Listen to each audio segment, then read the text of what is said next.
What's up, YouTube? So this is gonna be a first type of video of me doing a tutorial. A lot of guys check out my videos that I have online with the working the kids out, middle school kids, high school kids. So I wanted to give a tutorial on this video just to kind of, if you're working out or working with maybe some middle schoolers, maybe working with some high schoolers, some guards or some bigs, a couple things that you can do once you get inside the gym. And this should be for all hoopers out there. You have to get warmed up. Now, I'm 43 years old. I haven't played ball as far as a competition in a while, but what I'm gonna do, and I'm gonna need your help, I wanna try to get in some shape. So this is what I do when I first hit the gym and I first get in the court. I start right here, and I start with my form shooting. Now, form shooting can go either way. I hear a lot of guys talk about how they do form shooting, but the way I like to do the form shooting, I just like to get into a stance to just warm up, and I like to try to hit all net when I shoot. So I try to get about 10.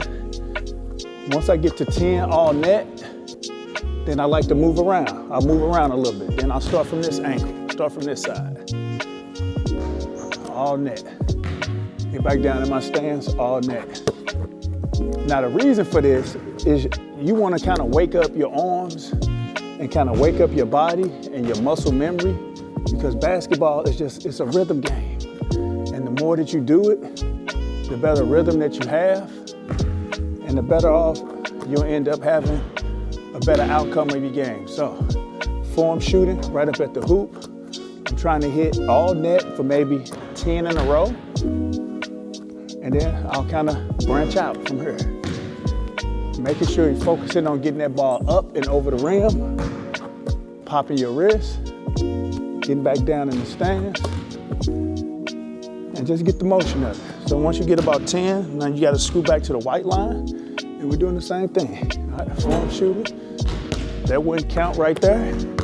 So I get right back down, get right back up, follow through. And again, it's just a rhythm to go that's going with it. And what this could do, this can eventually turn into what you do at the free throw line when we talk about a routine. So my routine would be spin the ball, stance, follow through, release. I don't like the way that sound. Spin, stance, follow through, release. Spin, stance, follow through, release. Now, you can start to play a game with yourself by trying to see, again, how many that you can make all net. Spin, stance, follow through. Spin, stance, follow through. So, first thing you do when you walk into a gym should be form shooting. So my hoopers out there, when I step inside the gym, I want to make sure that you guys are getting going with the form shooting.